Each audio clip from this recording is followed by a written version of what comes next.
Hello my dear students, welcome to दक्षिणाई classroom. बहुत बहुत बहुत स्वागत है प्यारे बच्चों आपका दक्षिणाई क्लासरूम चैनल पर। मैं प्रदीप सिंह फिर से आपके साथ हूं केटी की थर्मोडायनामिक्स लेक्चर 4 के साथ। आज काइनेटिक थ्योरी ऑफ गैसेस को हम फिनिश ऑफ कर देंगे, ठीक है, और थर्मोडायनामिक्स को प्रोबेबली आज ही हम स्टार्ट भी कर लेंगे, ठीक है।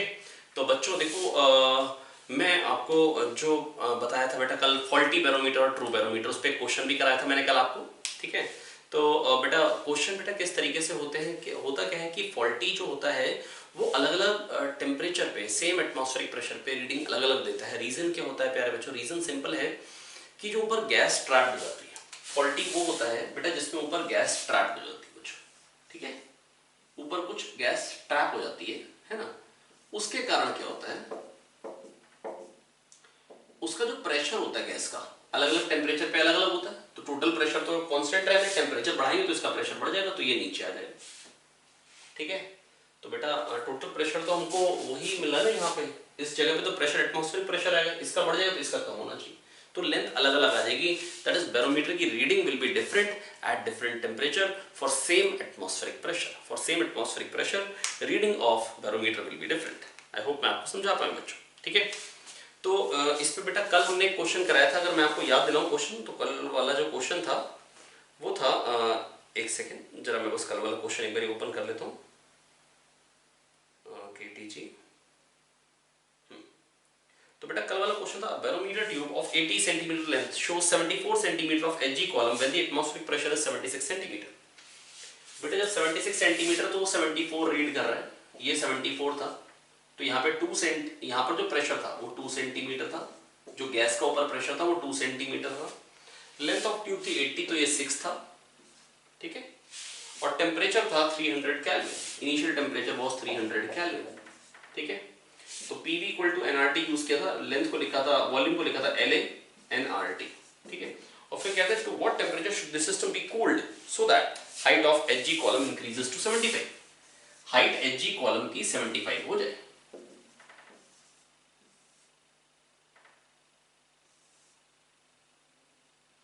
मतलब कुछ ऊपर आ जाए, पहले से 1 ऊपर आ गए। तो अगर ये लेंथ एल है ऊपर, तो यहाँ लेंथ क्या हो जाएगी बेटा, मतलब अगर सॉरी ये लेंथ अगर 6 है तो यहाँ क्या हो जाएगी प्यारे बच्चों 5, क्योंकि ये 75 सेंटीमीटर हो गया, टोटल 80 था तो ये 5 हो गया, ठीक है। अब टेम्परेचर कितना हो गया T, और प्रेशर कितना हो जाएगा बेटा, अभी कह रहे हैं देखो 76 सेंटीमीटर ऑफ एचजी कॉलम है, तो यहाँ पे प्रेशर 2 सेंटीमीटर हो, और अगर ये 75 है, एटमॉस्फेरिक प्रेशर तो 76 है, मतलब ऊपर जो प्रेशर होगा बेटा वो 1 सेंटीमीटर ऑफ एचजी के बराबर होगा। आई होप बेटा मैं आपको समझा पा रहा हूँ। बेटा ऊपर जो प्रेशर होगा डेफिनेटली 1 सेंटीमीटर ऑफ एचजी के बराबर होगा ना, क्योंकि ये 75 है, यहाँ पे 76 आना चाहिए। आई होप बच्चों मैं आपको समझा पा रहा हूँ। तो बेटा ये क्या हो जाएगा 75 प्लस 1 76। अब बेटा एरिया कॉन्स्टेंट है ना, अब नंबर ऑफ मोल्स कांस्टेंट है, आर जन्मजात कांस्टेंट है, P L by T constant होगी, ठीक है। तो बेटा अगर कल वाला लेक्चर नहीं देखा तो प्लीज देखें, है ना। तो P L by T constant दिया था, यहाँ पर प्रेशर 2 कैसे पता लगा, क्योंकि एटमॉस्फेरिक प्रेशर 76 है, अगर ये 74 है तो यहाँ पे plus 2 centimetre of H G हो तब ये 76 बनेगा। तो यहाँ पे 2 सेंटीमीटर ऑफ एच जी है, लेंथ कितनी है 6, बाई टेम्परेचर कितना है 300, बाद में प्रेशर कितना हो गया बेटा, P L by T constant हो गया ना, P L by T will come out to be constant, ठीक है। अब बाद में प्रेशर कितना हो गया, बाद में प्रेशर हो गया 1, लेंथ कितनी हो गई 5, टेम्परेचर कितना ये निकालना है, 6 5 30 है ना, 0 को 0 50 5 250 बाय 2 125, टेम्परेचर आ गया 125 kelvin and this is the answer. I hope बच्चों मैं आपको समझा पा रहा हूँ, बिल्कुल भी कोई दिक्कत की बात नहीं है, ठीक है। तो बेटा जब टेम्परेचर कम करेंगे तो ऊपर प्रेशर कम हो जाएगा, प्रेशर कम हो जाएगा तो यहाँ तो वही का वही प्रेशर, यहाँ पर प्रेशर अगर कम हो तो high pressure to low pressure fluid flow करेगा और ये ऊपर चढ़ जाएगा, इसीलिए 74 से 75 पे चला, ठीक है। अब बेटा मैंने आपको होमवर्क में 2 क्वेश्चन दिए थे, है ना, एक गैस कॉलम पे और एक दिया था मैंने आपको जो अच्छे क्वेश्चन थे, उनको मैं आपको थ्योरी वाले लेक्चर में ही डिस्कस करके दे रहा हूँ, है ना। जो बाकी क्वेश्चंस हैं, इजी क्वेश्चंस जो होमवर्क में रहते हैं वो डेफिनेटली होमवर्क की एक अलग वीडियो रहती है, ठीक है। आइए देखते हैं। तो बेटा क्वेश्चन क्या है, अ बैरोमीटर इज फॉल्टी, क्वेश्चन एक बार बोल दे रहा हूं, अगर आपके पास है तो अच्छी बात है, नहीं तो सुन लीजिए। अब बैरोमीटर इज फॉल्टी, एक बैरोमीटर फॉल्टी है। When the true barometer readings are 73 and 75, the faulty barometer reads 69 and 70 respectively.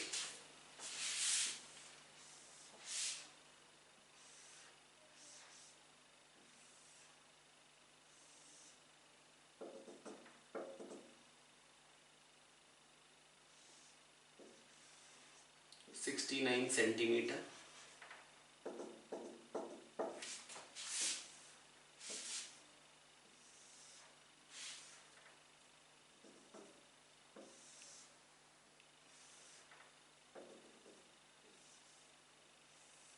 ठीक है, और ये 70 तक जा रहा है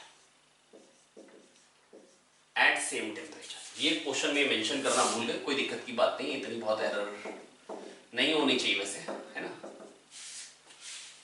ना, एरर नहीं होनी चाहिए थी। तो बेटा क्वेश्चन क्या है, when the true barometer readings are 73, मतलब एक्चुअली एटमॉस्फेरिक प्रेशर 73 है पहले केस में,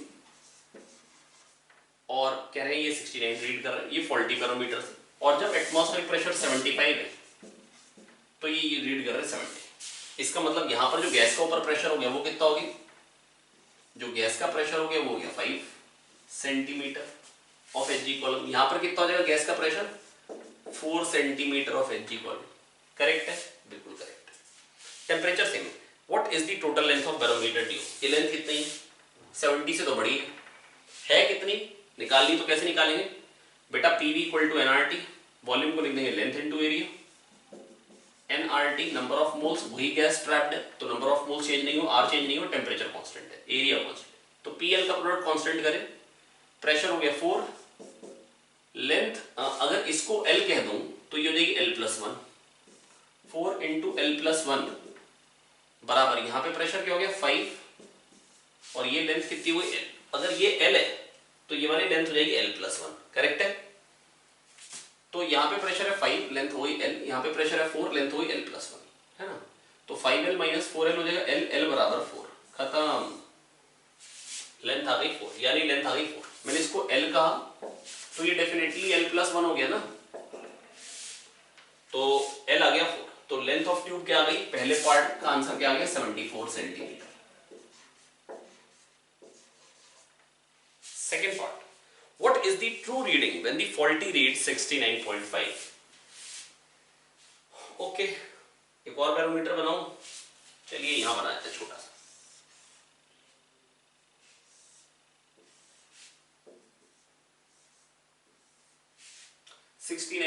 इससे ऊपर है ये 69.5, जब फॉल्टी रीड कर रहा है 69.5, जब फॉल्टी रीड कर रहा है 69.5, ट्रू रीडिंग क्या होगी, इस टाइम एटमॉस्फेरिक प्रेशर क्या होगा, ये क्वेश्चन है।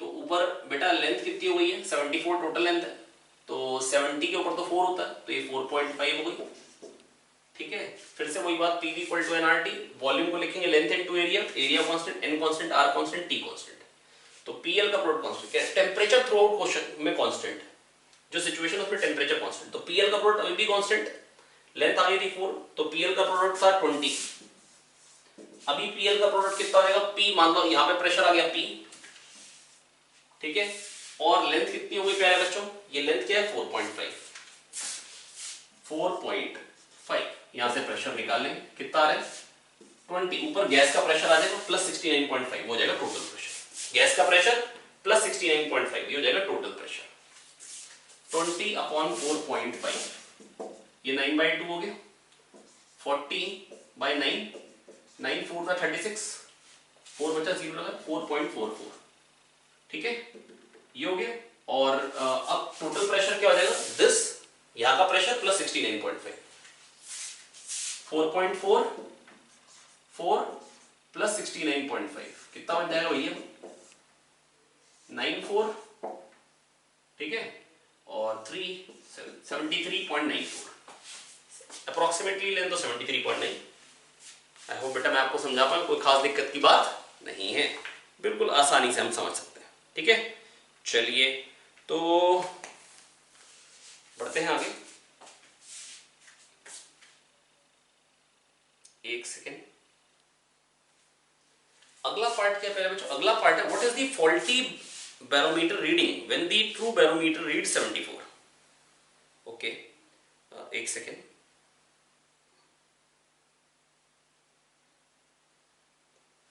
आपको 20 का अंडर रूट 4.47 होता है मालूम होना चाहिए, वैसे अगर अप्रोक्सीमेट भी चले जाए तो 4.5 ले सकते हैं, ठीक है।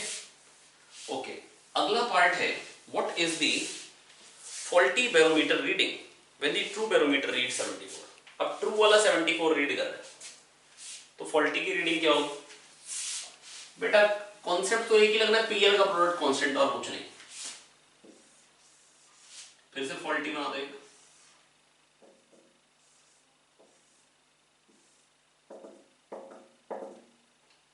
है ना। और मान लो इसकी जो रीडिंग आ रही है वो एल आ रही है, तो बेटा एटमॉस्फेरिक प्रेशर तो 74 है, correct. True barometer reading 74, true की रीडिंग 74 है, मतलब एटमॉस्फेरिक प्रेशर 74, तो इसकी रीडिंग क्या होगी? एल। तो ऊपर प्रेशर क्या होगा? 74 माइनस एल, तो ऊपर प्रेशर हो जाएगा 74 माइनस एल, और लेंथ भी क्या हो जाएगी? 74 माइनस एल, ऊपर वाली लेंथ भी 74 माइनस एल, तो पीएल का प्रोडक्ट क्या हो जाएगा? 74 माइनस एल प्रेशर है और वही लेंथ भी, क्योंकि ये एल है तो ये 74 माइनस एल बचा। बेटा अगर ये एल है तो टोटल प्रेशर तो यहाँ पे 74 सेंटीमीटर ऑफ एच जी चाहिए, तो 74 माइनस एल ऊपर प्रेशर हो गया और लेंथ भी वही। और पीएल का प्रोडक्ट बेटा अभी 20 आया था, बता चुका हूँ कई बार, है ना। यहाँ पे प्रेशर 5 था, 5 इंटू 4 ये लेंथ थी 20, बस बेटा अंडर रूट 20 होता है 4.47, है ना। यहाँ से 74 minus L is equals to 4.47 कर लीजिए, और एल इधर ले आइए।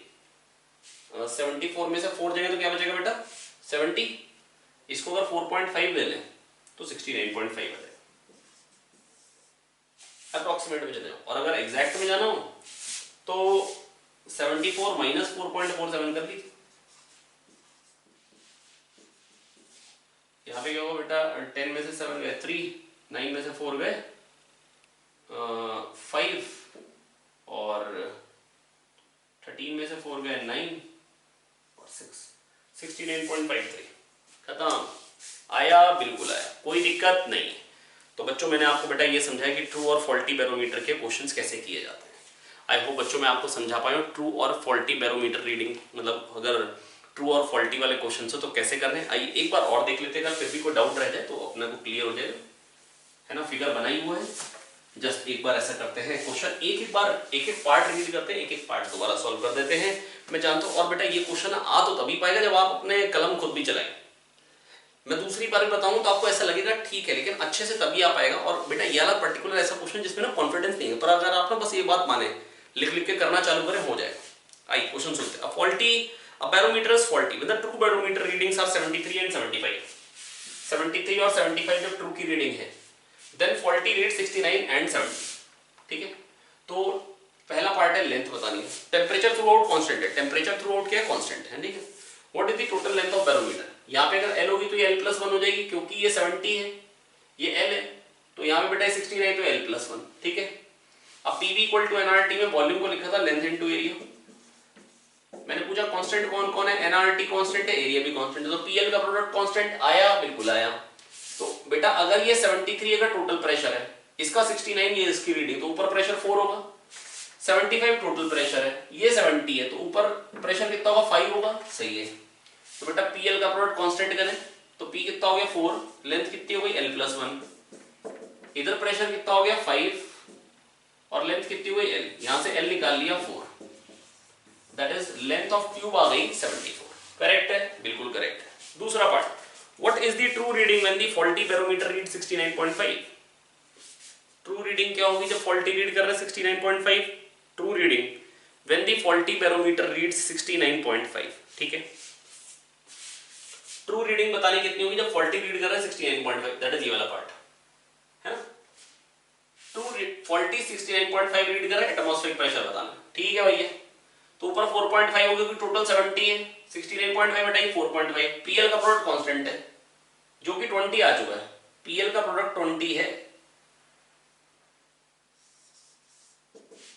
अब यहां पे पीएल का प्रोडक्ट क्या हो जाएगा? लेंथ हो गई 4.5 और प्रेशर कितना है? पी, और टोटल प्रेशर क्या है? पी प्लस 69.5, वही एटमॉस्फेरिक प्रेशर।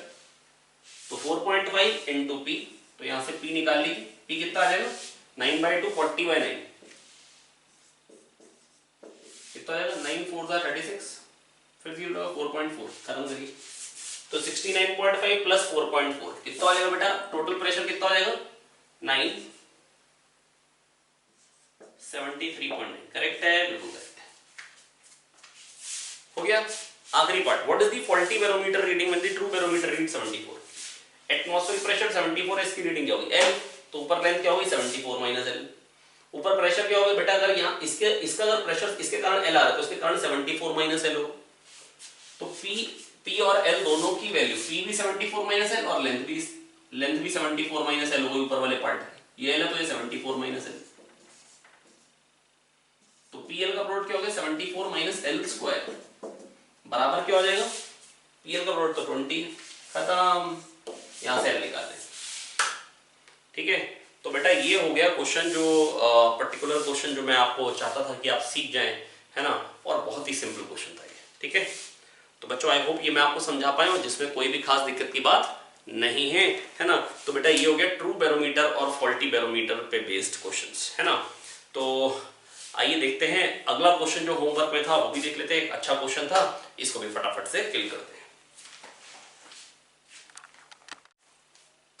आई होप बच्चों आपको ट्रू बैरोमीटर फॉल्टी बैरोमीटर पे बेस्ड क्वेश्चन सब अच्छे से क्लियर हो जाएंगे। वैसे basically PV equal to NRT पे बेस्ड है। अगर आपने गैस लॉस कायदे से पढ़ा था केमिस्ट्री में तो भी आपको अच्छे से आता होगा ये। और बेटा नहीं तो मैं आपको ये कहूंगा बेटा इस चैप्टर से पहले आपको गैस लॉस एक बार पढ़ लेंगे तो ज्यादा अच्छा रहेगा। नहीं पढ़ लेंगे तो मैं आपको हर एक चीज वैसे जीरो से ही बता रहा हूँ, स्क्रैच से बता रहा हूँ पूरी, है ना। पीवी इक्वल टू एनआरटी भी मैंने आपको पूरी की पूरी एक्सप्लेन करी है कहां से है ना। अब बच्चों मैं बस आपको ये बताना चाह रहा हूँ कि होता पता क्या, जैसे अगर मैंने गैस को हीट दी तो होगा क्या, अगर गैस को मैंने हीट दी, अभी हमने देखा था ऑनलाइन सिमुलेशन भी देखा था, टेम्परेचर बढ़ा, हीट दी तो टेम्परेचर बढ़ गया, टेम्परेचर बढ़ गया तो फिर क्या हुआ, गैस मॉलिक्यूल्स की रफ्तार बढ़ गई, दैट इज इंटरनल एनर्जी बढ़ गई, दैट इज क्या हो गया, इंटरनल एनर्जी बढ़ गई। पर बेटा कभी कभी पता क्या होता है, गैस एक्सपैंड भी कर जाती है, मतलब गैस से जो पिस्टन कनेक्टेड है, मान लो ये है ना, और यहां पर प्यारे बच्चों अगर कोई पिस्टन है, अब अगर मैंने यहां पर गर्म किया, कुछ हीट दी, दैट इज, तो हो सकता है ये कुछ इसको धकेल भी दे, दैट इज गैस ने फोर्स लगाया, pressure into area, force into displacement, कुछ वर्क भी हो गया, कुछ वर्क भी हो गया। तो अब बेटा यहां पर क्या हो रहा है, यहां पर ऐसा हो सकता है कि अगर मैंने हीट सप्लाई करी, है ना, तो हो गया क्या, कुछ इंटरनल एनर्जी बढ़ जाएगी और कुछ गैस वर्क कर लेगी। And this is nothing but first law of thermodynamics which is nothing but conservation of energy, है ना। Energy can neither be created nor be destroyed but can be change from one form to another. Heat दी थी, कुछ internal energy बढ़ गई और कुछ उसने वर्क कर दिया। सिंपल बात है, Q equal to delta U plus W। Chemistry में इसी बात को किस तरीके से बोलते हैं, केमिस्ट्री में मतलब ये फिजिक्स का टर्म होगी, केमिस्ट्री में कैसे कहते हैं, केमिस्ट्री में बोलते हैं delta U equal to Q plus W। वहां पर बोलते हैं हीट देंगे तो भी इंटरनल एनर्जी बढ़ेगी, वर्क करेंगे तो भी इंटरनल एनर्जी बढ़ेगी। वहां पर कहते हैं कि अगर एक कंटेनर है, ठीक है, इसमें कोई गैस है, बेटा देखो मेरी बात सुनेंगे ध्यान से, अगर यहां पर एक मॉलिक्यूल है जो V1 से जा रहा है टकराने के लिए इसको, पिस्टन को, ये V से आगे आ रहा है, तो बेटा वेलोसिटी ऑफ अप्रोच क्या होगी, V1 प्लस V, और अब जब ये टकरा के जाएगा तो V2 से वापस जाएगा, तो वेलोसिटी ऑफ सेपरेशन क्या होगी, V2 माइनस V पिस्टन से, तो V1 plus V velocity of approach, V2 minus V velocity of separation. अगर मैं गैस को कंप्रेस कर रहा हूं, मतलब मैं गैस पे वर्क कर रहा हूं, तो होगा क्या, V2 क्या आ रहा है, V2 आ रहा है V1 प्लस 2V। ध्यान से देखिए बेटा, V1 से ये आ रहा था, ये V से आ रहा था, V1 प्लस V हो गई वेलोसिटी ऑफ अप्रोच, V2 से ये दूर जा रहा है, अगर ये रेस्ट पे तो V2 होती वेलोसिटी ऑफ सेपरेशन, अब वही V2 माइनस V, तो वेलोसिटी ऑफ सेपरेशन और वेलोसिटी ऑफ अप्रोच बराबर, क्योंकि सारे के सारे कोलिजन तो इलास्टिक होते हैं, सारे के सारे कोलिजन तो इलास्टिक होते हैं, ठीक है। तो बेटा गैस पे वर्क करने से क्या होता है, इंटरनल एनर्जी बढ़ जाती है, वेलोसिटी बढ़ रही है, गैस पे वर्क करते तो भी इंटरनल एनर्जी बढ़ती है, और गैस को हीट देंगे तो भी इंटरनल एनर्जी बढ़ेगी। तो ये सिस्टम सेंट्रिक है, केमिस्ट्री वाले एक्चुअली सिस्टम सेंट्रिक होते हैं, हम लोग इंजन सेंट्रिक होते हैं। आज तक हम भी सिस्टम सेंट्रिक ही थे, पर थर्मोडायनामिक्स में पता नहीं क्या भाई बीमारी है, थोड़ा सा अपने लोग मतलब सिस्टम इंजन सेंट्रिक हो जाता है। एक्चुअली हमारा काम भी इंजन से होता है, तो हम कहते हैं हीट दी, कुछ इंटरनल एनर्जी बढ़ी, कुछ वर्क किया। ये लोग कहते हैं कि हीट दी तो भी इंटरनल एनर्जी बढ़ेगी और वर्क गैस पे करोगे तो भी बढ़ेगी। तो ये कहते हैं work done on the system positive, क्योंकि वर्क करने से इंटरनल एनर्जी बढ़ रही है, और है ना, work done on the system positive, और वहां पर कहते हैं 10 दी, 4 उसने इंटरनल एनर्जी बढ़ गई, 6 उसने वर्क कर ली, तो work done by the system positive कह रहे हैं। तो बेटा यहाँ पर work done on the system positive कहते हैं, ठीक है। तो वहां पर बोलते हैं हीट दी तो भी इंटरनल एनर्जी बढ़ी और वर्क किया तो भी इंटरनल एनर्जी बढ़ी। हम लोग बोलते हैं हीट दी तो कुछ इंटरनल एनर्जी बढ़ी, कुछ वर्क किया। हम लोग इंजन सेंट्रिक है, वो लोग सिस्टम सेंट्रिक है। एक सिस्टम को देख रहे हैं, सिस्टम की एनर्जी कैसे कैसे बढ़ सकती है हीट देने से और इंटरनल एनर्जी, और सॉरी हीट देने से और गैस पे वर्क करने से। And this is nothing but first law of thermodynamics, first law of thermodynamics what है ना।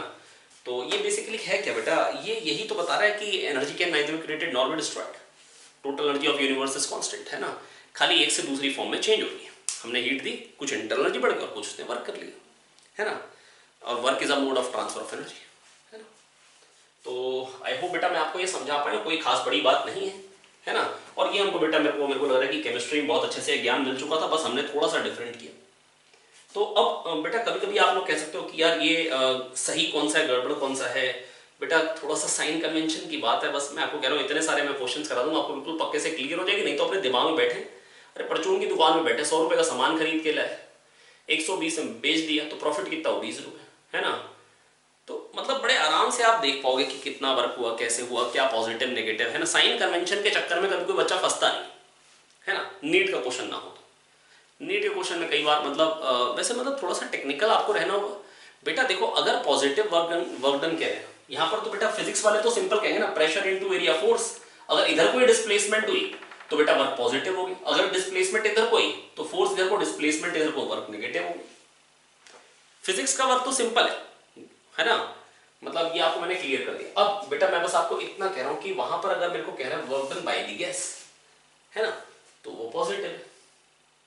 अगर मान लो इस कंडीशन में जा इधर को रहे और बोलते हैं work done on the gas क्या हो रहा है, तो अब गैस पे वर्क क्या हो रहा है, तो नेगेटिव हो रहा है ना।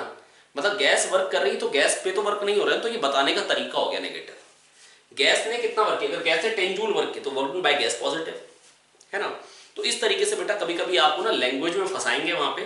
तो अगर गैस पे वर्क हो रहा है ना, तो अगर वहां पर आपसे पूछा work done on the gas और गैस पे ही वर्क हो रहा हो, तो भले फिजिक्स हो या केमिस्ट्री, दोनों केस में आंसर वही होगा। अगर गैस पे वर्क हुआ 10 जूल तो भले फिजिक्स हो भले केमिस्ट्री हो, अगर work done on the gas पूछा तो 10 जूल करेक्ट है। अगर खाली वर्क डन पूछा है ना, तो वर्क डन की बात करेंगे तो बेटा केमिस्ट्री में बोल देते हैं work done on the system को पॉजिटिव और बाय द सिस्टम को नेगेटिव। फिजिक्स वाले बोलते हैं इतनी हीट दी, इतनी एनर्जी बढ़ी, इतना वर्क किया, तो work done by the gas positive होता है। फिजिक्स का वर्क है F डॉट S। क्लियर है, बिल्कुल क्लियर है, कोई दिक्कत की बात नहीं है, ठीक है। अब इसके बाद बेटा एक होता है जीरोथ लॉ ऑफ थर्मोडायनेमिक्स, खाली लॉ ऑफ थर्मोडायनेमिक्स की बात कर रहा हूं आपके साथ। अच्छा यहां पर ये तो मैंने बता दिया कि बेटा गैस पे वर्क करेंगे, मतलब गैस को कंप्रेस करेंगे तो इंटरनल एनर्जी बढ़ेगी, क्यों, वेलोसिटी बढ़ रही। अच्छा अगर गैस वर्क करेगी तो क्या इंटरनल एनर्जी कम होनी चाहिए, आइए चेक करते हैं। अगर ये मॉलिक्यूल मतलब मॉलिक्यूल्स अगर टकरा रहे हैं और पिस्टन को धकेल रहे हैं उधर को, तो पिस्टन अगर V से जा रहा है, V1 से मॉलिक्यूल आ रहा था, अब जाएगा कितने से, मान लो V2 से। वैसे सोच सकते हो अगर ये बॉल आ रही है, बैट को अगर मैं पीछे कर दूं तो बॉल हल्के आगे जाएगी, और बैट को अगर मैं आगे कर दूं तो बॉल तेज जाएगी। समझ में आ रहा है नहीं आ रहा है, बिल्कुल आ रहा है। तो बेटा V1 माइनस V हो गई वेलोसिटी ऑफ अप्रोच। V1 से आ रहा है, V से ये दूर जा रहा है, तो V1 से डिस्टेंस घटना चाहिए था, पर ये V से दूर चला गया, तो V1 माइनस V से घटा। अब V2 प्लस V से बढ़ रहा है, तो V2 क्या आ जाएगा बेटा, V1 माइनस 2V। अच्छा जब गैस वर्क कर रही है, जब गैस धकेल के पिस्टन को दूर भेज रही है, एक्सपेंशन हो रहा है, जब एक्सपेंशन हो रहा है, जब पिस्टन बाहर जा रहा है, तो बेटा वेलोसिटी कम हो जा रही है मॉलिक्यूल की। और जब इस कंडीशन में वेलोसिटी बढ़ जा रही है, मतलब इंटरनल एनर्जी बढ़ जा रही है, तो मतलब गैस जब वर्क करेगी तो इंटरनल एनर्जी कम होगी, और गैस पे जब वर्क होगा तो इंटरनल एनर्जी बढ़ जाएगी। ऐसा कुछ कुछ फील आ रही है हमको, ठीक है। अब बेटा देखो एक जीरोथ लॉ पता क्या है बेटा, मतलब बड़ा सिंपल है, आपने सुना होगा केमिस्ट्री में भी, ए और बी थर्मल इक्विलिब्रियम में, बी और सी थर्मल इक्विलिब्रियम में, तो ए और सी भी थर्मल इक्विलिब्रियम में होंगे। If A and B are in thermal equilibrium and B and C are in thermal equilibrium, then A and C will also be in thermal equilibrium. Clear है, बिल्कुल clear है। अब बेटा मेरी बात सुनो ध्यान से, ए बी थर्मल इक्विलिब्रियम और बी सी थर्मल इक्विलिब्रियम में, तो ए सी थर्मल इक्विलिब्रियम में होंगे। इसको हम बोलते थे डिफाइनिंग, मतलब this is definition of temperature, मतलब this is defining law of temperature. बेटा देखो अगर कोई दो बॉडीज थर्मल इक्विलिब्रियम में, तो उनमें कोई प्रॉपर्टी कॉमन होनी चाहिए, प्रेशर, डेंसिटी, टेम्परेचर, कलर, क्या कॉमन हो सकता है? कुछ ना कुछ कॉमन होगा तभी थर्मल इक्विलिब्रियम है। तो अगर दो बॉडीज थर्मल इक्विलिब्रियम में, there may be many properties in common. तो A B thermal equilibrium, B C thermal equilibrium में, तो एक प्रॉपर्टी जो तीनों में कॉमन है, या जो एक प्रॉपर्टी हर जगह बेटा बराबर होगी, एक प्रॉपर्टी जो तीनों में सेम होगी, and that property is temperature. That property is temperature. तो इसलिए इसको बोलते हैं डेफिनेशन ऑफ, मतलब डिफाइनिंग लॉ ऑफ टेम्परेचर। तो बेटा मतलब जो लॉ टेम्परेचर को डिफाइन करता है दैट इज जीरोथ लॉ। और ये बताता क्या है? ये कहता है कि अगर दो बॉडीज थर्मल इक्विलिब्रियम में, ए बी थर्मल इक्विलिब्रियम में, बी सी थर्मल इक्विलिब्रियम में, तो ए सी भी थर्मल इक्विलिब्रियम में होंगी। तो ए सी भी थर्मल इक्विलिब्रियम में होंगी। ठीक है? तो if A and B are in thermal equilibrium, B and C are in thermal equilibrium, then A and C will also be in thermal equilibrium. आप आया है? बिल्कुल आप आया है, कोई दिक्कत नहीं है, कोई परेशानी नहीं है। तो हमने समझ कर लिया फर्स्ट लॉ ऑफ थर्मोडायनेमिक्स। क्या समझ लिया? फर्स्ट लॉ ऑफ थर्मोडायनेमिक्स क्या स्टेट करता है? फर्स्ट लॉ ऑफ थर्मोडायनेमिक्स, अगर कुछ आपने हीट दी, कुछ इंटरनल एनर्जी बढ़ेगी, कुछ वर्क होगा। That is energy can neither be created nor be destroyed, total energy of the universe is constant. Clear है? बिल्कुल क्लियर है। अच्छा, अब मान लो एक बार मेरे पास एक कंटेनर है जो कि फिक्स है, मतलब जिसकी बाउंड्री फिक्स है। तो यहां पर फोर्स तो गैस लगाएगी, पर डिस्प्लेसमेंट नहीं हो रही है, तो गैस वर्क करेगी? बिल्कुल भी नहीं। तो अगर यहां पर मैं हीट दूंगा तो मैं क्या बोलूंगा? Heat given is equal to change in internal energy. Heat given equal to change in internal energy. Clear है या नहीं क्लियर है? और यहां पर, और डेल्टा यू तो बेटा अभी मैं निकलवा ही चुका था। इंटरनल एनर्जी होती है 3/2 nRT, 3/2 nRT, ये मैं निकलवा चुका था। क्लियर है? हाँ भैया, ये तो हम निकलवा ही चुके थे 3/2 nRT। तो डेल्टा यू क्या हो जाएगा? 3/2 nR डेल्टा टी। तो इस केस में अगर आपने हीट सप्लाइड को कंपेयर किया 3/2 nR डेल्टा टी से, ये क्या था बेटा? काइनेटिक थ्योरी ऑफ गैसेस से निकला हुआ ज्ञान, 3/2 nR डेल्टा टी। जो इंटरनल एनर्जी आई थी वो 3/2 nRT आई थी। PV equal to 1/3 mnVRMS square, half mnVRMS square होती है एनर्जी, और एनर्जी आई थी 3/2 nRT या 3/2 पीवी। तो ये हो गई चेंज इन इंटरनल एनर्जी। लेकिन हमने देखा ये केवल और केवल करेक्ट आ रहा है मोनोटॉमिक गैस के लिए, केवल और केवल करेक्ट आ रहा है मोनोटॉमिक गैस के लिए। डायटॉमिक और पॉलीएटॉमिक नॉन लीनियर के लिए करेक्ट नहीं आया। डायटॉमिक गैस मतलब O2 N2, है ना, मतलब 2 वाली गैसेस, है ना, O2 N2 Cl2 Br2 I2, मतलब इनके लिए ट्रू नहीं आया। F2 इनके लिए ट्रू नहीं आया। और polyatomic non linear, polyatomic non linear का मतलब होता है जैसे NH3 पॉलीएटॉमिक, है ना, मतलब 2 से ज्यादा एटम्स हैं, और नॉन लीनियर, लीनियर नहीं। CO2 जैसे लीनियर होता है ना यार, ये अब केमिस्ट्री की बात है, CO2 लीनियर होता है, C2H2 लीनियर होता है ना। तो मैं बस बेटा आपको ये कहना चाह रहा हूँ, है ना, मैं sp हाइब्रिडाइजेशन वगैरह वो बातें नहीं कर रहा हूँ कि शेप कैसी आएगी, जो आपने डेफिनेटली वैसे पर थ्योरी में पढ़ा होगा, है ना। तो अब बेटा मैं बस आपको ये कहना चाह रहा हूँ कि मेरे को आपके सामने जो चर्चा करनी है, तो KTG came out to be true only for monatomic gases, only for monatomic gases, that is KTG doesn't hold true for diatomic and polyatomic non-linear gases। उसके लिए हमने देखा जो डेल्टा यू जो आना चाहिए, जो डायटॉमिक के लिए या पॉलीएटॉमिक लीनियर गैसेस के लिए, वो 5/2 nR डेल्टा टी आना चाहिए। दैट इज, ये एक्सप्रेशन ये नहीं आता जब हमने देखा उसको एक्सपेरिमेंटली देखा डायटॉमिक के लिए और एंड फॉर पॉलीएटॉमिक लीनियर के लिए। पॉलीएटॉमिक लीनियर जैसे C2H2 CO2, polyatomic linear, polyatomic linear, है ना। तो डायटॉमिक O2 N2, ये CO2 एग्जांपल्स लिख देता हूं, CO2 C2H2, ये हो गया O2 Cl2 Br2, जो भी लिखना आपको, है ना। और पॉलीएटॉमिक नॉन लीनियर के लिए जो निकल के आया वो निकल के आया 6/2 nR डेल्टा टी। मैं 3 nR डेल्टा टी बोल सकता, पर मैं लिख वही रहा हूं 6/2 nR डेल्टा टी। अब भैया बड़ी दिक्कत, अब मैक्सवेल और बोल्ट्जमैन बेचारे परेशान, समझ में ना भैया क्या दिक्कत हो गई। अच्छा भला काम चल रहा था, हीलियम के लिए सही आ रहा था, आर्गन के लिए सही आ रहा था, पर किसके लिए सही नहीं आया? पॉलीएटॉमिक नॉन लीनियर गैसेस के लिए। पॉलीएटॉमिक नॉन लीनियर जैसे CH4, है ना, NH3, है ना, और बड़ी सारी गैसेस हो सकती हैं, H2O। पॉलीएटॉमिक नॉन लीनियर के लिए सही नहीं आ रहा था, मतलब 3/2 nr delta T. Polyatomic non linear के लिए ये सही है और डायटॉमिक के लिए ये सही है। अब दिक्कत है, देयर इज सम काला इन दी दाल, और दाल इज काली, दैट इज माँ की दाल है ना, मतलब उड़द की दाल है ना, अपने लोग माँ की दाल बोलते हैं ना। तो अब मैं बस आपको ये कहना चाह रहा हूं कि प्रॉब्लम क्या थी। इसका मतलब ये है, पता समझ में पता है क्या है, समझ में यह है, आपने माना था कि भाई गैस मॉलिक्यूल जो है एक्स में भाग सकते हैं, वाई में भाग सकते हैं, जेड में भाग सकते हैं, पर अगर डायटॉमिक है, जैसे यहाँ पे एक मॉलिक्यूल है, यहाँ पे एक मॉलिक्यूल है, तो मॉलिक्यूल आके टकराएगा और वो घूम भी तो सकता है, हाँ घूम भी तो सकता है, ठक। तो रोटेशनल काइनेटिक एनर्जी भी तो हो सकती है, वो तो कंसिडर ही नहीं करी। तो डायटॉमिक में तो होगी ना, पॉलीएटॉमिक नॉन लीनियर में रोटेशनल काइनेटिक एनर्जी तो आएगी ना, पर वो तो कंसिडर ही नहीं करी। अच्छा, जे बात यहां गड़बड़ हो गई भाई, यहां गड़बड़ हो गई भैया, है ना। दैट इज हमने जो रोटेशनल काइनेटिक एनर्जी आएगी वो कंसिडर नहीं करी है। अच्छा, तो इसलिए प्रॉब्लम है भैया, प्रॉब्लम पता लग गई, प्रॉब्लम क्या है ना। अब ये बेटा पहले ना एक्सपेरिमेंटली हो, फिर हमने प्रॉब्लम सोची। दैट इज अगर मैं केटीजी के लिए बात करूं, केटीजी तो बोलती थी छोटे छोटे मतलब स्फेरिकल पार्टिकल्स हैं, है ना, तो बेटा छोटे छोटे है ना, तो उनका जो मोमेंट ऑफ एनर्जी है वो 2/5 mr², आर बहुत कम है इसलिए वो नेग्लिजिबल है, जो उनकी रोटेशनल काइनेटिक एनर्जी होगी, इसलिए मोनोटॉमिक के लिए सही है। पर डायटॉमिक में बेटा इसके अबाउट वो घूम भी सकता है ना, तो रोटेशनल काइनेटिक एनर्जी भी आ सकती है। तो इसलिए बेटा मतलब ऐसा लगा कि इसके लिए सही होना चाहिए। तो डाई एटॉमिक मॉलिक्यूल अगर होगा, आप ध्यान से देखिए, इसके अबाउट घूमेगा, इस एक्सिस के अबाउट, तो भी काइनेटिक एनर्जी आ सकती है, और इसके अबाउट घूमे या इस एक्सिस के अबाउट, है ना, इस एक्सिस के अबाउट घूमे तो भी आ सकती है, पर इस एक्सिस के अबाउट तो नहीं आएगी ना, एक्स एक्सिस के अबाउट नहीं आएगी, वाई और जेड के अबाउट आ सकती है काइनेटिक एनर्जी। इसके अबाउट तो अगर घूमेगा, ऐसे अगर घूमेगा, तो बेटा दोनों पार्टिकल्स एक्सिस पे हैं, तो रोटेशनल काइनेटिक एनर्जी नहीं आएगी। तो डायटॉमिक मॉलिक्यूल के पास दो तरीके से रोटेशनल मोशन के कारण काइनेटिक एनर्जी आ सकती है, एक वाई एक्सिस के अबाउट और एक जेड एक्सिस के अबाउट, है ना। तो जो इंटरनल एनर्जी थी 3/2 nRT,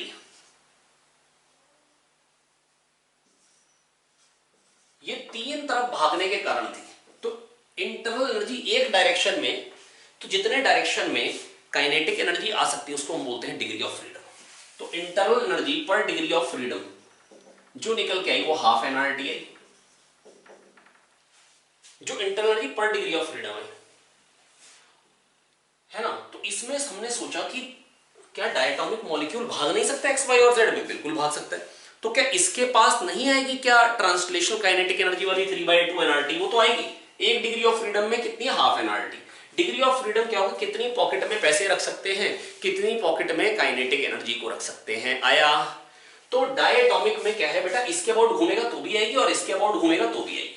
तो यहां पर बेटा जो डिग्री ऑफ फ्रीडम हो जाएगी ना डायटॉमिक के लिए, है ना, वो हो जाएगी 3 ट्रांसलेशनल और 2 रोटेशनल भी आ जाएंगे। 3 रोटेशनल नहीं आएंगी। रोटेशनल कितनी आएंगी प्यारे बच्चों? 2 आएंगी। रोटेशनल कितनी आएंगी प्यारे बच्चों? 2 आएंगी। आई होप मैं आपको समझा पा रहा हूं। और अगर पॉलीएटॉमिक नॉन लीनियर है, पॉलीएटॉमिक नॉन लीनियर है, ठीक है, तो पॉलीएटॉमिक नॉन लीनियर में बेटा क्या होगा? पॉलीएटॉमिक नॉन लीनियर में अगर मॉलिक्यूल एक यहां पर भी मान लो, तो अब तो बेटा अगर इसके अबाउट घूमेगा तो भी इसके पास तो आएगी ना। तो इसके पास पॉलीएटॉमिक नॉन लीनियर के पास 3 + 3 डिग्री ऑफ फ्रीडम, 3 ट्रांसलेशनल और 3 रोटेशनल, 3 ट्रांसलेशनल और 3 रोटेशनल। आई होप बच्चों मैं आपको समझा पाया, ठीक है। अभी मैं इसको और अच्छे से क्लियर करता हूं। एक बार के लिए मैंने आपको जस्ट क्लियर किया, इसको हम और एक बार देखेंगे। तो बच्चों हमने देखा क्या? हमने देखा ये प्यारे बच्चों कि जो इंटरनल एनर्जी की जो वैल्यू निकल के आई है ना, वो बेटा F/2 nRT आ रही है ना, मतलब कुछ F/2 nRT टाइप की आ रही है, वेयर F की वैल्यूज आर 3, है ना, फॉर मोनोटॉमिक गैस, ठीक है, और 5, मैं इसको 3 + 2 कहना चाहता हूं, है ना, 3 + 2, वो 3 ट्रांसलेशनल मोशन के कारण बेटा काइनेटिक एनर्जी आती है। बेटा देखो है क्या बेटा, 3/2 nRT हमने इंटरनल एनर्जी निकाली थी, है ना। मोनोटॉमिक गैस के लिए हमने डेरिवेशन किया था, हमने माना था पॉइंट मास है, तो बेटा रोटेशनल काइनेटिक एनर्जी तो होगी नहीं क्योंकि बहुत छोटा है, तो 2/5 mr², बेटा वो टर्म नेग्लिजिबल हो गई। 1/2 ω², आई नेग्लिजिबल है तो काइनेटिक एनर्जी नहीं आएगी।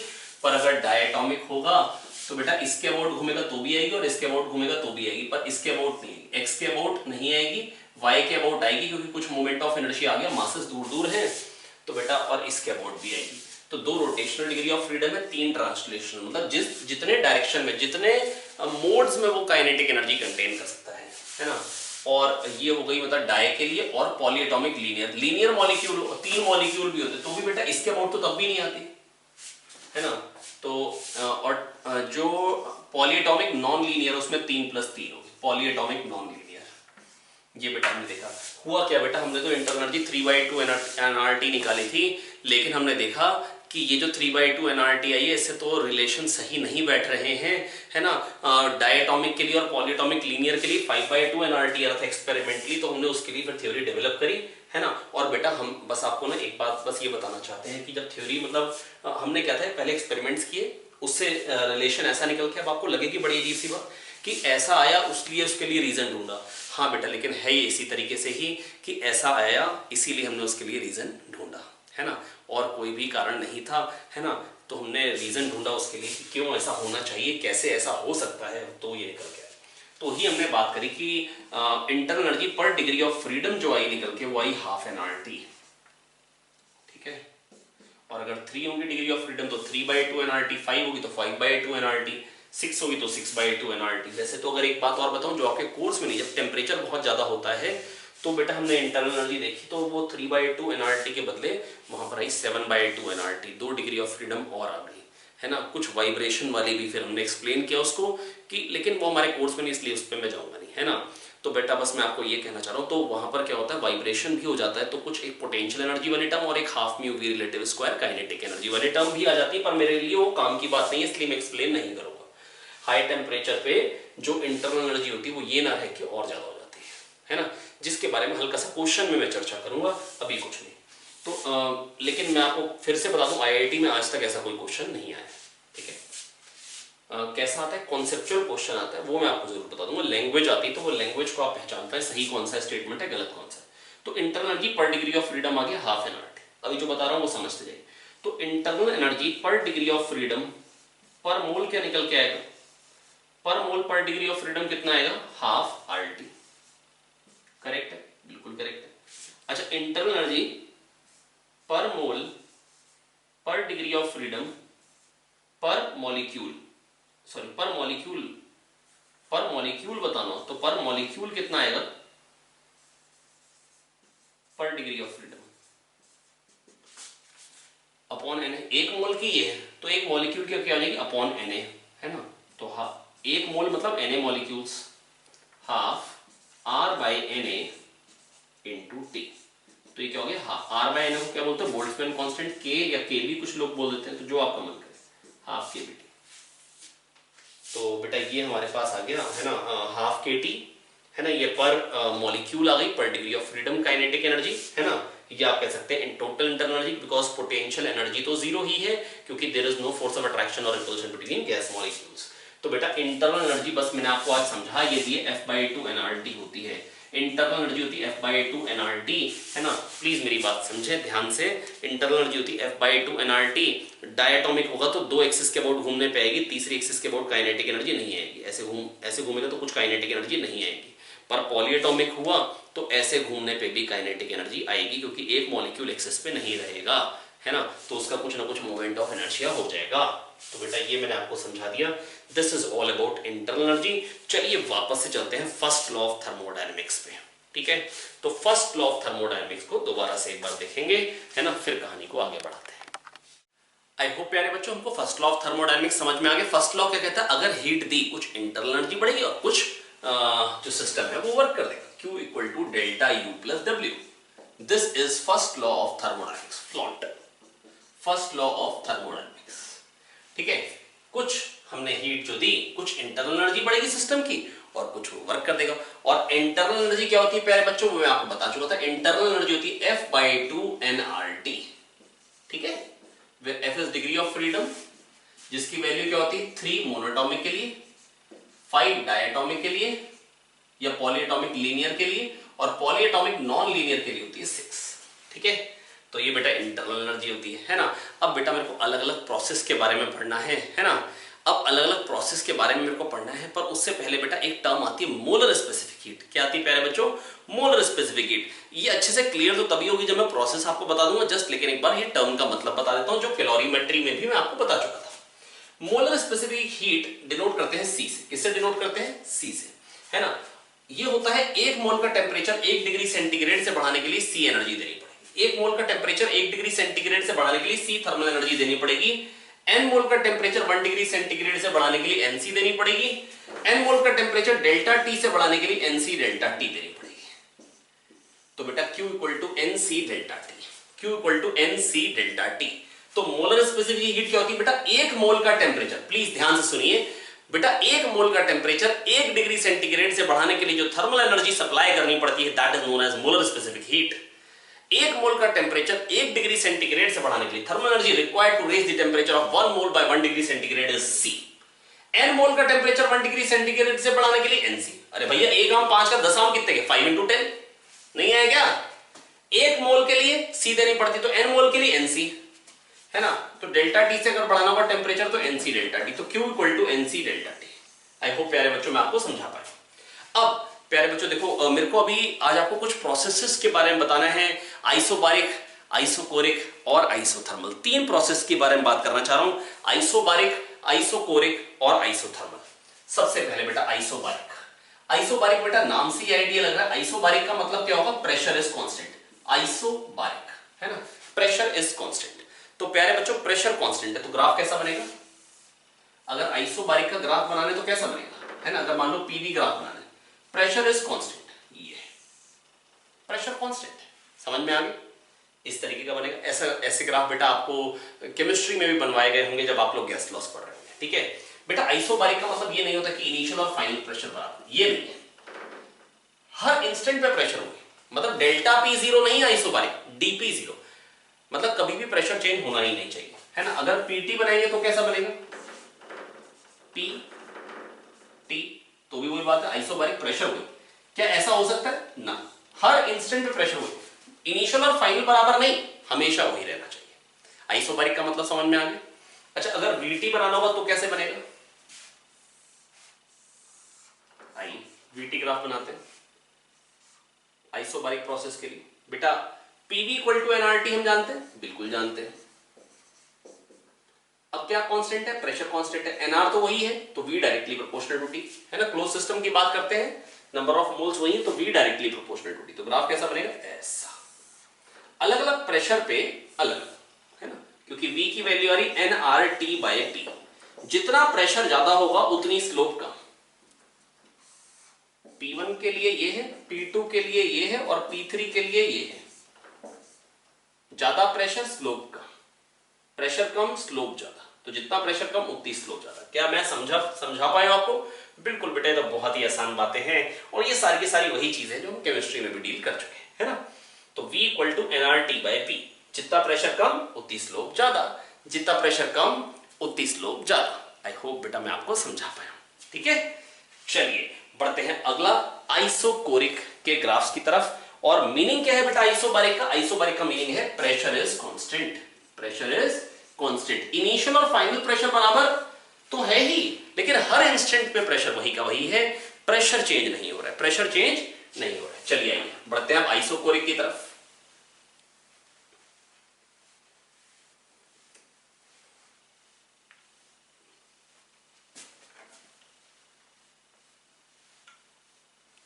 अच्छा, अब बेटा आइसोकोरिक, आइसोकोरिक बेटा क्या है? Volume is constant. आइसोकोरिक क्या है? वॉल्यूम इज कांस्टेंट, है ना।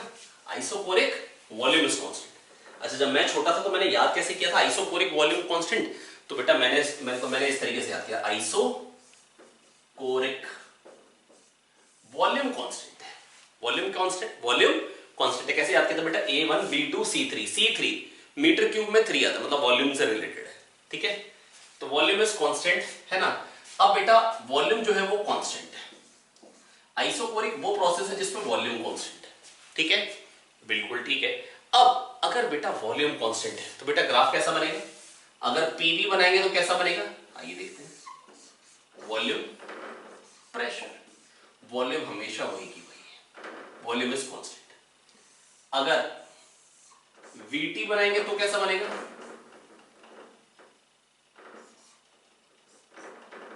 Volume constant. इसके बाद अगर PT बनाएंगे तो कैसा बनेगा, PT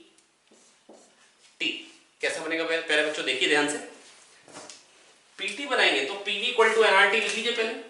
P इक्वल टू क्या हो जाएगा, NRT बाय V, ठीक है। वॉल्यूम क्या है प्यारे बच्चों, कांस्टेंट, वॉल्यूम क्या है, कांस्टेंट, ठीक है। तो अब बेटा जितनी, अब देखो ये पूरी क्वांटिटी कांस्टेंट है तो P directly proportional to T। Volume ज्यादा होगी तो स्लोप कम, वॉल्यूम कम होगी तो स्लोप ज्यादा। V1 V2 V3, तो बेटा वॉल्यूम कम होगी तो स्लोप ज्यादा आएगी, है ना, और वॉल्यूम ज्यादा होगी तो स्लोप कम आएगी। तो बेटा ये आ गया PT ग्राफ। PT ग्राफ इस तरीके से, PT ग्राफ इस तरीके से आएंगे, ठीक है। क्या ये बात क्लियर हो गई, बिल्कुल हो गई, ठीक है। तो बेटा ये हो गई ग्राफ्स की बातें। ये किसकी बात हो गई, ग्राफ्स की बातें, है ना, जो कि कोई खास दिक्कत की बात नहीं है। ऐसा करते हैं एक ग्राफ्स बेस्ड एक क्वेश्चन कर लेते हैं जिससे चीज बहुत अच्छे से क्लियर हो जाएगी। आइसोबारिक, आइसोकोरिक, आइसोथर्मल तीनों को ही यूज कर लेते हैं फटाफट से। आइए देखिए,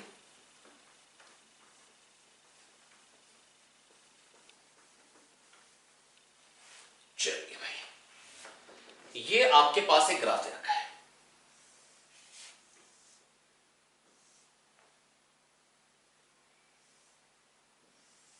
ये ABC ग्राफ है।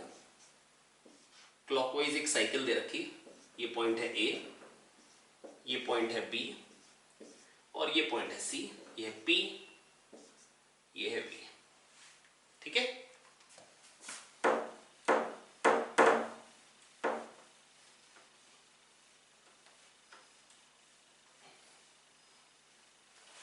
चलिए, तो ये बेटा PV ग्राफ है। अब आपको बनाना है इससे PT ग्राफ और VT ग्राफ। आइए तो फटाफट से बनाते हैं PT ग्राफ। इसके करस्पॉन्डिंग PT ग्राफ क्या बनेगा, ये बेटा बड़ा ही सिंपल चीज है और ये बहुत कायदे से आपको आनी चाहिए। ये क्या है, आइसोबारिक। A से B क्या है, आइसोबारिक। तो बेटा यहां पर भी आइसोबारिक कैसे बनेगा, ऐसा ही बनेगा। अब A किधर आएगा, इधर या इधर, बेटा इसमें किधर आता है, लेफ्ट साइड में, तो इधर भी कहां आएगा, लेफ्ट साइड में, ठीक है। मतलब इसमें क्लॉकवाइज है तो इसमें भी क्लॉकवाइज बनना चाहिए, ठीक है। आइए चेक करते हैं कैसे समझ सकते हैं, आइए देखते हैं। PV इक्वल टू NRT, ठीक है। प्रेशर क्या है, कांस्टेंट, ठीक है। NR तो कांस्टेंट है, वॉल्यूम बढ़ रही है, वॉल्यूम अगर बढ़ रही है तो टेम्परेचर भी बढ़ेगा, इसलिए इसे भी इधर ही जाना पड़ेगा। करेक्ट है, बिल्कुल करेक्ट है। अब AC ये क्या, आइसोथर्मल, ये आइसोबारिक, ये आइसोकोरिक, ये आइसोथर्मल, ठीक है। अब AC कैसा आएगा, टेम्परेचर कांस्टेंट।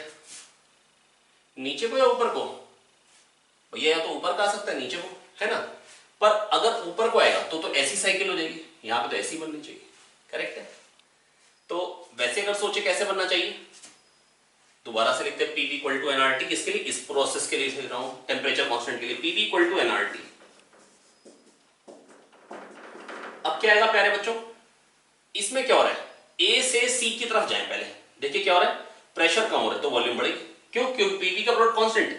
A से C की तरफ जाने में प्रेशर कम हो रहा है तो वॉल्यूम बढ़ेगी, वॉल्यूम बढ़ेगी। A से C की तरफ जाने में, अच्छा प्रेशर कम हो रहा है ना A से C में, तो A से C में प्रेशर कम होना चाहिए, तो C कहीं यहां पे आ गया मान लीजिए। अब BC क्या है, वॉल्यूम कांस्टेंट। BC के लिए लिख रहा हूं PV इक्वल टू NRT लिखिए, है ना। BC के लिए क्या है, वॉल्यूम कांस्टेंट, वॉल्यूम को कांस्टेंट करिए। BC के लिए वॉल्यूम कांस्टेंट है, ठीक है, वॉल्यूम कांस्टेंट है। NR तो कांस्टेंट होती है तो P directly proportional to T। अच्छा, स्ट्रेट लाइन, तो बेटा देखो ये भी क्लॉकवाइज और ये भी क्लॉकवाइज। तो अगर मान लो आपके पास चार ऑप्शन होते, एक ही क्लॉकवाइज का क्लॉकवाइज होता, तो किसको टिक करते, क्लॉकवाइज के क्लॉकवाइज को।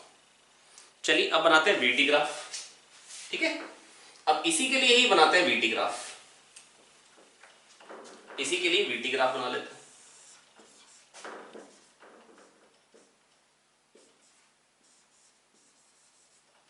ठीक है। अब AB प्रोसेस क्या है, प्रेशर कांस्टेंट, तो AB के लिए लिखे PV इक्वल टू NRT। इसमें क्या है, प्रेशर कांस्टेंट है, NR तो कांस्टेंट है, तो V directly proportional to T, ऐसा।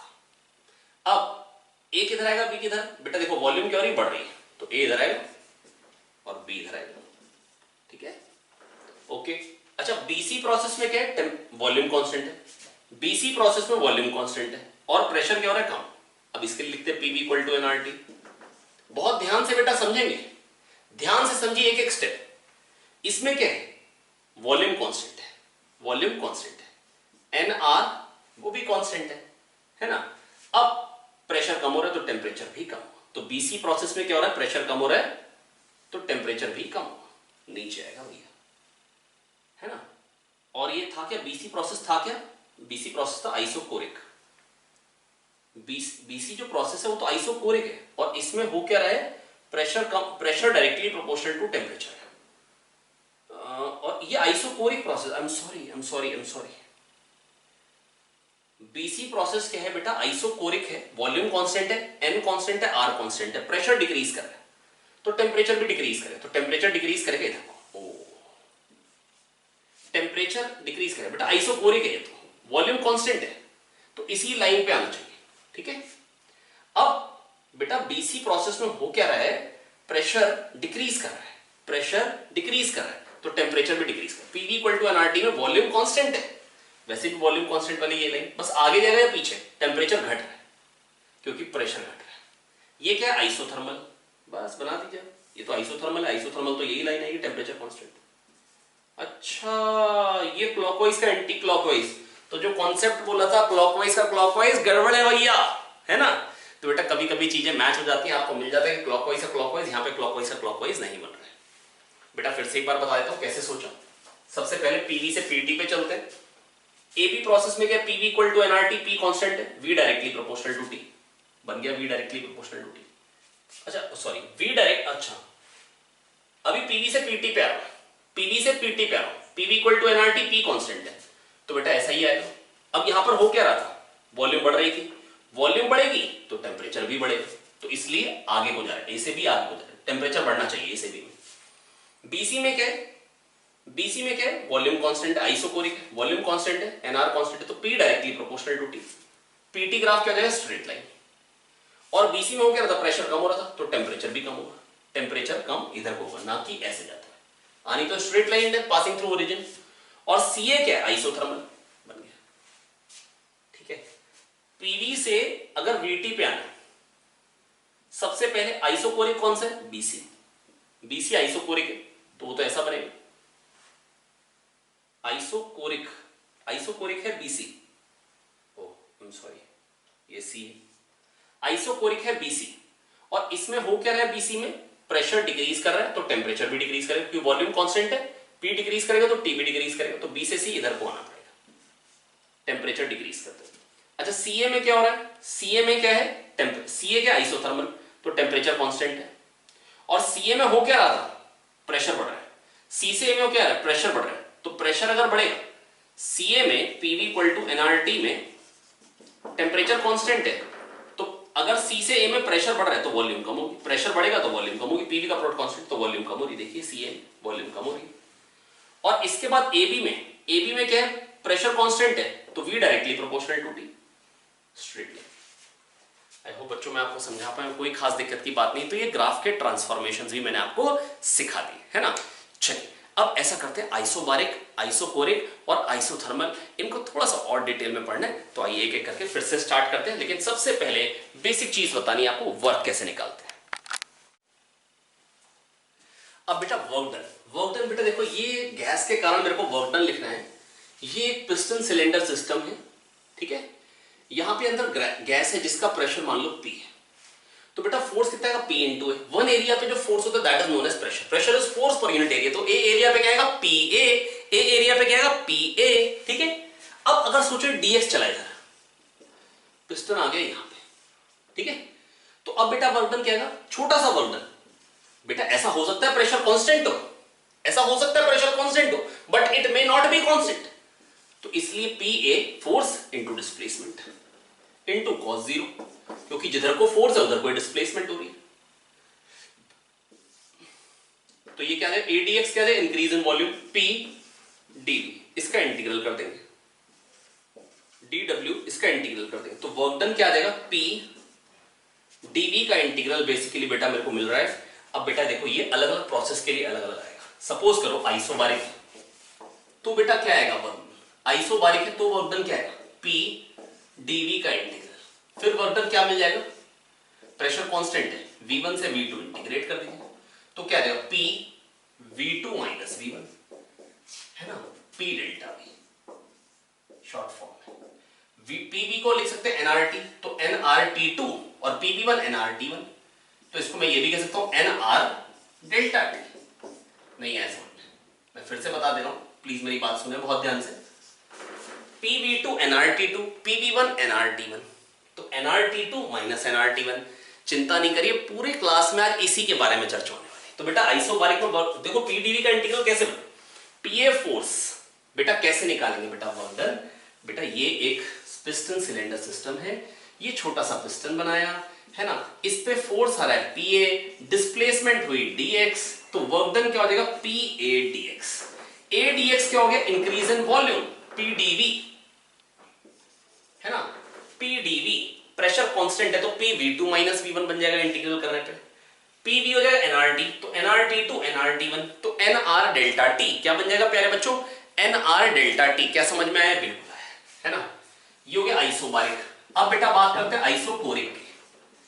आइसोकोरिक में तो वॉल्यूम कांस्टेंट है, आगे ही नहीं चलना है, डिस्प्लेसमेंट ही नहीं होनी है, तो गैस का वर्क डन क्या हो जाएगा प्यारे बच्चों, जीरो। क्या हो जाएगा, जीरो है ना। ये वर्क डन निकालना बड़ा सिंपल है, वर्क निकालना, जो कि प्रोबेबली आप केमिस्ट्री में भी निकाल ही चुके थे।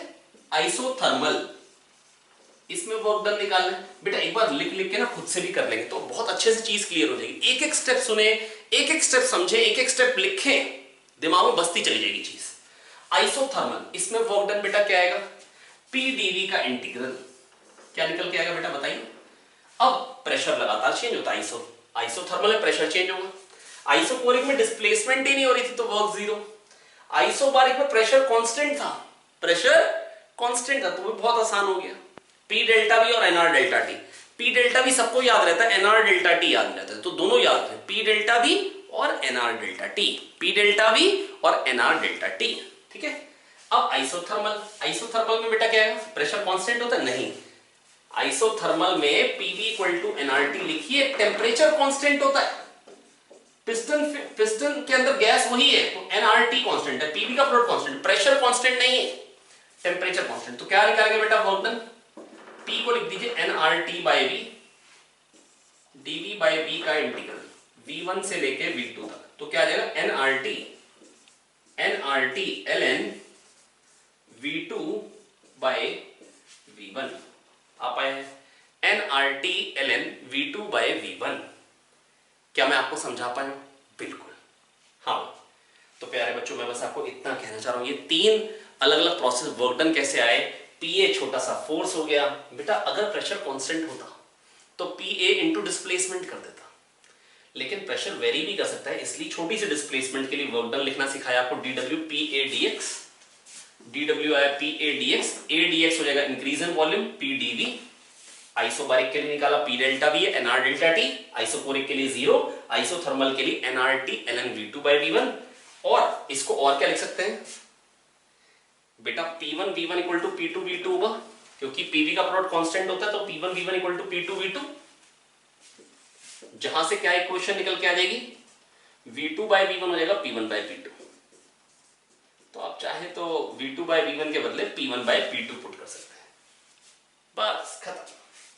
तो NRT ln V2 bye V1 मैं यही बोलूंगा ज्यादातर, NRT ln P1 bye P2 अगर क्वेश्चन में यूज होगा तो वो यूज कर लेंगे, ठीक है, बिल्कुल ठीक है, कोई दिक्कत नहीं है, बड़ा आसान है ना। अब बेटा एक चीज क्या है प्यारे बच्चों, देखो मेरे को ना आपको बताना है कि देखो ये जो मोलर स्पेसिफिक हीट है, मैंने आपको बोला था जब मैं प्रोसेस बता दूंगा तब मैं आपको मोलर स्पेसिफिक हीट अच्छे से बता पाऊंगा। क्यों बोला था ऐसा, आइए समझते हैं। बेटा देखो क्यों होता है NC डेल्टा T, ये समझा चुका था, हाँ बिल्कुल समझा चुका था। क्यों क्या होता है NC डेल्टा T,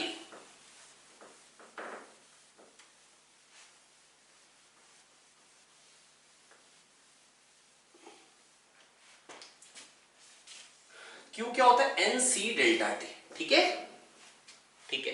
एक मोल का टेम्परेचर 1 डिग्री सेंटीग्रेड से बढ़ाने के लिए C एनर्जी देनी पड़ती है, N मोल के लिए NC, डेल्टा T के लिए NC डेल्टा T।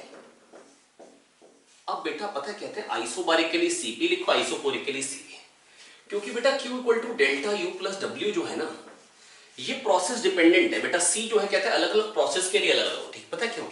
क्योंकि वही चेंज इन टेम्परेचर के लिए इंटरनल एनर्जी तो होती है F/2 nRT। आप किसी भी तरीके से अगर आपने टेम्परेचर को चेंज किया तो डेल्टा यू पता क्या है? F/2 nR delta T. ये तो हमेशा यही होगा। This is process independent. Internal energy is the function of temperature. तो जो चेंज इन टेम्परेचर आएगा उसके अकॉर्डिंग इंटरनल एनर्जी चेंज होगी। आइसोबारिकली चेंज करो टेम्परेचर, आइसोकोरिकली चेंज करो टेम्परेचर, कैसे भी चेंज करो, डेल्टा यू तो यही आएगा F/2 nR delta T. That is change in internal energy depends on change in temperature not on the path followed. कैसे आपने टेम्परेचर चेंज किया, डिब्बे को बंद रख के चेंज किया, आइसोबारिकली चेंज किया, आपने आइसोकोरिकली चेंज किया, उससे मतलब नहीं है। चेंज इन टेम्परेचर से मतलब है। किससे मतलब है? चेंज इन टेम्परेचर से मतलब। तो डेल्टा यू तो वही आने वाला है, पर बेटा वर्क अलग अलग प्रोसेस में अलग अलग होने वाला है। कभी ये है और कभी जीरो। इसलिए बेटा जो सी होता है बेटा वो अलग अलग प्रोसेस के लिए अलग अलग होता है। तो क्यू जो हमने लिखा है NC डेल्टा टी, अगर आइसोबारिक प्रोसेस होगा तो मैं लिखूंगा Q equal to NCP delta T, और आइसोकोरिक प्रोसेस होगा तो Q लिखूंगा NCV डेल्टा टी। क्या लिखूंगा? NCV delta T. तो आइसोबारिक होगा तो Q आएगा NCP डेल्टा टी, आइसोकोरिक होगा तो Q आएगा NCV डेल्टा टी। अच्छा, फर्स्ट लॉ ऑफ थर्मोडायनेमिक्स कैसे लगाएंगे? अगर मेरे को अलग अलग प्रोसेस के लिए ये Q equal to delta U plus W लिखना हो तो कैसे लिखेंगे? मान लो मैं ये आइसोकोरिक के लिए लिखना चाह रहा हूं, आइसोकोरिक प्रोसेस है, Q equal to delta U plus W कैसे लिखूंगा? फटाफट से बताइए। Q को क्या लिखूंगा? NCV डेल्टा टी, और डेल्टा यू बेटा यू अभी बताया F/2 nRT होता है। ये थोड़ा सा ऐसा हो जाएगा, आपको लगेगा ज्यादा मिल रहा है अभी, है ना, पर मैं इसको इतनी बार बोल दूंगा, आपके मन में बिठा दूंगा। और बेटा ये सबसे इंपॉर्टेंट लेक्चर है, ठीक है? तो ध्यान से सुनिए बेटा, एक एक स्टेप सुनना है ध्यान से और एक एक स्टेप लिखना है। आइसोकोरिक है तो बेटा Q को लिखूंगा NCV डेल्टा टी। क्यों NC डेल्टा टी होता है? अलग अलग प्रोसेस के लिए अलग अलग होता है। क्यों अलग अलग होता है? क्योंकि अलग अलग प्रोसेस में चेंज इन इंटरनल एनर्जी तो वही चेंज होगा बेटा डेल्टा टी से, अगर टेम्परेचर चेंज हो, पर वर्क डन अलग अलग होता है। तो इसलिए NCV delta T. Delta U होता है F/2 nRT, तो ये होता है F/2 nR delta T. Correct है? बिल्कुल करेक्ट है। आइसोकोरिक में वर्क डन क्या होता है? जीरो, W हो गया zero. N delta T cut जाएंगे, CD आ जाएगा Fr/2। CD क्या आ जाएगा? Fr/2 आया। तो आपके CD की वैल्यू भी आ गई Fr/2, CD की वैल्यू भी आपने निकाल ली Fr/2। अब अगर इसको लगाना हो आइसोबारिक के लिए तो कैसे लगाएंगे? इसको आइसोबारिक के लिए लगाना तो कैसे लगाएंगे? Baric, isobaric. तो Q equal to delta U plus W कैसे लगाएंगे? Q को लिखेंगे NCP delta T. Constant pressure process के लिए जो C होता है उसको CP बोलते हैं, NCP डेल्टा टी। और डेल्टा U जो है बेटा, मैं आपको अगर बोलूं ये डेल्टा U ही तो लिखा था, ये डेल्टा U ही तो लिखा था। बहुत ध्यान से देखिए, ये जो चीज है डेल्टा U है, मतलब NCV delta T is nothing but delta U, और delta U NCV delta T निकल के आ रहा है यहां से। मैं फिर से बोल दे रहा हूं, आइसोकोरिक के लिए Q आएगा NCV डेल्टा टी। Q होता है NC डेल्टा टी। 1 मोल का टेम्परेचर 8 डिग्री सेंटीग्रेड से बढ़ाने के लिए C एनर्जी देनी पड़ती है, N के लिए NC देनी पड़ेगी, डेल्टा T से बढ़ाना है तो N मोल के लिए NC डेल्टा T देनी पड़ेगी। प्यारे बच्चों, अगर आइसोकोरिक प्रोसेस है, प्यारे बच्चों अगर आइसोकोरिक प्रोसेस है तो Q होगा NCV डेल्टा टी और delta U plus W zero. तो डेल्टा U अगर NCV डेल्टा टी तो खाली इस प्रोसेस के लिए होगा, हर एक प्रोसेस के लिए। Delta U is independent of temperature, that is delta U is always NCV delta T. लिखिए बेटा, अगर डेल्टा U आप कह रहे हो F/2 nR डेल्टा टी है, आप अगर ये कहना चाहते हो ये तो Fr/2 तो सीधी हो गया, NCV डेल्टा टी तो आ गया, हाँ कि ना? अरे भैया, अगर आप कह रहे हो नहीं F/2 nR delta T, prove कर दिए सीधी Fr/2 है, Fr/2 को सीधी लिख दिए, delta U is always NCV delta T whatever be the process, क्योंकि internal energy is the function of temperature not of the path. Change in internal energy depends upon change in temperature not on the path followed, not on the process. अब ये Q आ गया, delta U, अब delta U को क्या लिखूंगा? NCV delta T. इसको पूरा फील करा दूंगा, ये जो इक्वेशन लिख रहा हूं इसका एक एक स्टेटमेंट को आपको एनालाइज करा दूंगा कैसे हो रहा है। Plus work done. Work done क्या होता है बेटा? आइसोबारिक के लिए लिख रहा हूं, या तो पी डेल्टा वी या N R delta T. N R delta T लिखना चाहता हूं, क्यों? ताकि एन डेल्टा टी को काट पाऊं।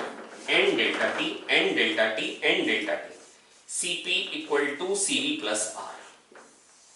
आप सीवी की value F R by two put कर सकते हैं और सीपी की वैल्यू यहां से निकाल सकते हैं F plus two by two are.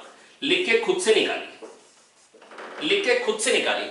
अब जितना कुछ मैंने लिखा है इसको अगर आपने हाथ से कर लिया तो आप समझ लीजिएगा चैप्टर क्लियर हो जाएगा, पर अगर आपने नहीं लिखा तो बेटा आई एम सॉरी, फिर मैं आपको नहीं समझा पाऊंगा, है ना। तो आपको करना क्या बेटा, एक एक स्टेप बेटा आपको करना कि सबसे पहले आइसोबारिक बनाइए, उसके तीनों ग्राफ बनाइए, आइसोकोरिक बनाइए, लिखिए उसके तीनों ग्राफ बनाइए, पीवी पीटी वीटी बनेगा, है ना। उसके बाद आइसोथर्मल के तीनों ग्राफ बनाइए, फिर जो मैंने साइक्लिक वाला ग्राफ का ट्रांसफॉर्मेशन कराया वो करिए। क्यू क्या होता है, NC delta T. Work done क्या होता है, पी ए छोटा सा force into dx. P A dx क्या हो जाएगा, पी डीवी, क्या हो जाएगा, पी डीवी का इंटीग्रल, है ना। आइसोबारिक के लिए फिर वर्क डन निकालिए, पी डेल्टा वी बन जाएगा। आइसोकोरिक के लिए निकालिए, जीरो रहेगा। आइसोथर्मल के लिए NRT LN V two by V one या NRT LN P one by P two आएगा, ठीक है। उसके बाद क्यू को एनसीपी डेल्टा टी और एनसीवी डेल्टा टी क्यों बोल रहे हैं, आइसोकोरिक में गैस ने वर्क ही नहीं करना। जो भी आपने थर्मल एनर्जी दी वो खाली इंटरनल एनर्जी बढ़ाने में खर्च हो रही है। इसमें गैस ने वर्क भी करना है, इसमें गैस ने वर्क भी करना है। आइसोबारिक है, गैस वर्क भी कर रही है, एक्सपेंशन भी हो रहा है, तो हीट दे रहे तो गैस वर्क भी कर रही है। तो यहां पर बेटा Q जो आएगा एनसी डेल्टा टी लिखेंगे, सी अलग अलग होगा। यहां पर 1 मोल का टेम्परेचर 1 डिग्री सेंटीग्रेड से बढ़ाने के लिए अलग थर्मल एनर्जी देनी पड़ेगी, यहां पे अलग, क्योंकि यहां पे गैस की इंटरनल एनर्जी के साथ साथ वो वर्क भी कर रही है, तो ज्यादा थर्मल एनर्जी सप्लाई करनी पड़ेगी। आइसोबारिक के केस में जो सी होता है वो ज्यादा होता है, देखो दिख भी रहा है, CP equal to CV plus R. और कितना ज्यादा है, जितना गैस को वर्क करना है। वर्क कितना करना है, एनआर डेल्टा टी। 1 मोल का टेम्परेचर 1 डिग्री सेंटीग्रेड से बढ़ाएंगे तो NV1 डेल्टा टीवी1 वर्क क्या करना है, आर। वर्क क्या करना है, R. Therefore CP equal to CV plus R. मैं यही सारी बातों को एक बार फिर से आपको रिवाइज करा देता हूं, है ना। लेकिन एक बार आप खुद से भी आप साथ साथ, जब मैं दोबारा बता रहा हूं तो मेरी बात मानिए, ये पर्टिकुलर लेक्चर को दोबारा लिख डालिए, साथ साथ बैठ के मेरे लिखते चलिए, एक एक स्टेटमेंट को समझते चलिए और एक एक स्टेटमेंट को सुनते चलिए, समझते चलिए और लिखते चलिए। तो चलिए बेटा आज के लिए इतना ही रखेंगे। बस मैं आज के लिए आपको ये कहना चाहूंगा, जो मैंने लेक्चर बताया है अगर आपने एक एक स्टेप साथ में लिखा है तो बहुत बढ़िया, नहीं तो मैं आपको कहूंगा बेटा एक बार लेक्चर को रिवाइंड करिए, साथ साथ में एक एक स्टेप लिखते जाइए। ये आपको लिख के एक बार प्रैक्टिस करना पड़ेगा। आज का लेक्चर दिमाग में बिठा लीजिए। हालांकि कल का दिन मैं शुरुआत इसी से करूंगा, आज के लेक्चर के रिवीजन से, और फिर हम कहानी को आगे बढ़ाएंगे। लेकिन आज मेरी रिक्वेस्ट आपसे बस ये है कि आप एक बार बहुत अच्छे से नोट्स को रिवाइज कर लें। बहुत इंपॉर्टेंट पोर्शन था जो मैंने आपको पढ़ाया है, भले वो U equal to F/2 NRT, भले 3 अलग अलग प्रोसेस का वर्क डन, भले ग्राफ। मैं ग्राफ्स की भी कल आपको प्रैक्टिस जरूर कराऊंगा, है ना। और मैं जो भी आज का मैंने लेक्चर आपको बताया है वो भी कल मैं आपको रिवाइज कराऊंगा। लेकिन एक रिक्वेस्ट है कि आप लोग खुद भी एक बार लिख लिख के हाथ से कर लें, ताकि चीज़ बिल्कुल दिमाग में बैठ जाए। ऐसा नहीं होना चाहिए कि इधर से एफर्ट चल रही है, हम आपको बिठाना चाह रहे हैं आपके हाथ में, है ना, विदाउट नोइंग यू, है ना। आप मेरे सामने भी नहीं है तो मैं आपको देख भी नहीं पा रहा हूँ। बस आप मेरी बात ये थोड़ी सी मान लीजिएगा, लिखते रहिए साथ में। लिखेंगे तो मतलब दिमाग चलता रहेगा, है ना। आज का लेक्चर स्पेसिफिकली ऐसा था कि आपको लिखना पड़ेगा तभी आपको आ पाएगा। ठीक है बच्चों, तो ठीक है बेटा, बाकी बढ़िया करके मेहनत करते रहें, पढ़ते रहें, आगे बढ़ते रहें। कीप वर्किंग हार्ड प्यारे बच्चों। पक्का बेटा आज आपको ये करना है कि आपको रिवाइज कर लेना है। Thank you, all the best. मुलाकात होती है कल आप लोगों के साथ।